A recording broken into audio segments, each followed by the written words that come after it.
I'm Stephanie Donaldson, and over the course of the next 4 lectures, I'm going to be helping you to get to grips with being an organic gardener.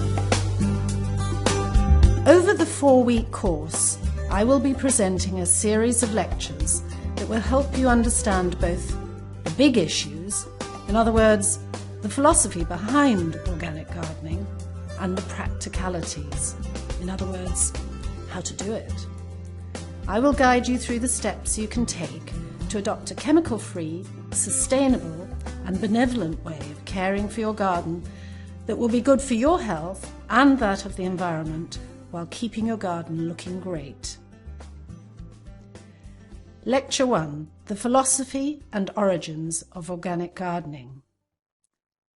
This is an introduction to the subject and the people who have turned an age-old way of tending the soil and growing plants into the most environmentally kind and sustainable way of gardening for the 21st century. I'm an organic gardener, and presumably, given that you've signed up for this course, you are too, or would like to become one. So what is organic gardening?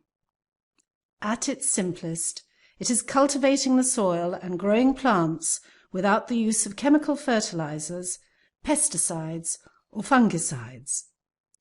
Organic gardeners believe that the key to successful growing is to create a healthy soil. It is a safe and sustainable method of gardening that ensures that the soil is passed on from generation to generation in good heart. Done well, it is also the most environmentally friendly way to garden and is now widely recognized as such. So why does this matter? It is easy to dismiss your own small patch of soil as unimportant in the greater scale of things, but this just isn't true. An organic garden is a place where a natural balance can establish itself for the benefit of all its inhabitants. From the beneficial soil bacteria that break down the contents of your compost heap and release fertility, through the myriad of insects, the birds, small animals and amphibians, each has a role to play. Organic gardening is not just about growing your own fruit, flowers and vegetables without recourse to artificial fertilizers or pesticides. It's about promoting biodiversity and helping maintain the chain of innumerable life forms in the process. It is extraordinarily complex and interconnected. For example, did you know that ants are symbiotic with violets, cyclamen and coreodalis? There's a fleshy bit on the seeds which they take down to their nests and feed to their young, before taking the seed away to grow elsewhere. So before dismissing anything as a nuisance or irrelevant, we should be aware that everything has a role in the organic garden, even those we would rather be without. When I began organic gardening, we were widely regarded as eccentrics who wanted to turn back the clocks and return to a bucolic 19th century way of gardening. I don't suppose the fact that many of us, myself included, were hippies living an alternative lifestyle helped.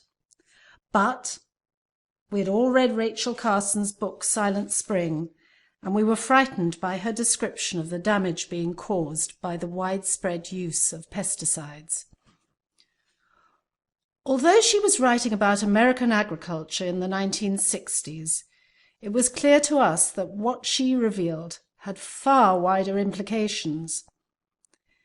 It seems extraordinary now that at the time she wrote her book, the chemical DDT was in everyday use in domestic homes and gardens, as well as in agriculture. It was perceived as so safe that it was advertised with a catchy jingle, DDT, good for you and good for me. In sourcing this image for my lecture, I was horrified to find another one for DDT-impregnated wallpaper for use in children's bedrooms. It seems unimaginable now, but it was back in the days when science thought it had simple solutions to every problem, and the phrase side effects had yet to be coined. But in Silent Spring, Rachel Carson uncovered the unforeseen harm these pesticides were having on the environment, particularly on birds. DDT was causing thinning of eggshells, and this was causing reproductive problems and death. Evidence of the damaging effect of this and other chemicals was growing, but the manufacturers had much to lose by going public. Rachel Carson accused them of a cover-up, and public officials of uncritical acceptance of industry claims.